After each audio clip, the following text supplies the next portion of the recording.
8. aprila u beogradskom supermarketu kompanija HP predstavila je svoju najnoviju generaciju servera G6.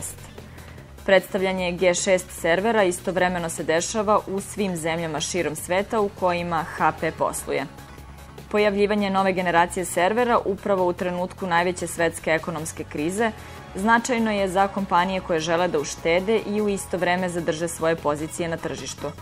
Generacija 6 HP-ovih servera donosi značajne uštede na polju električne energije, što može biti vrlo bitno u trenutnoj situaciji koja vlada u svetu. Zatim dolazi i donosi nove serije Intelovih i AMD-ovih procesora koji su konstruisane za virtualizaciju. Donosi veći broj diskova koji mogu da stanu u taj server, omogućavajući IT konsolidaciju upravo u toj srži, znači na samom serveru.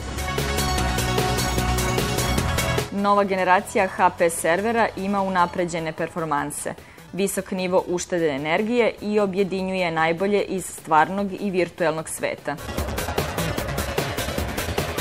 Istraživanja su pokazala da se upotrebljivost servera, odnosno njegove snage, meri u procentima od 5 do 20%.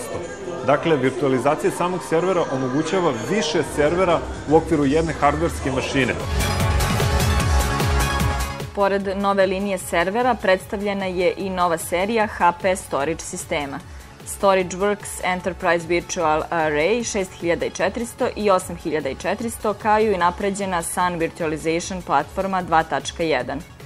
Novost u ponudi je i unapređena verzija HP Data Protector softvera, koja pruža potpunu zaštitu virtuelnim okruženjima i fleksibilne mogućnosti smanjenja količine podataka. Domaća kancelarija HP-a objavila je i vest da je već prvog dana prodat prvi G6 server.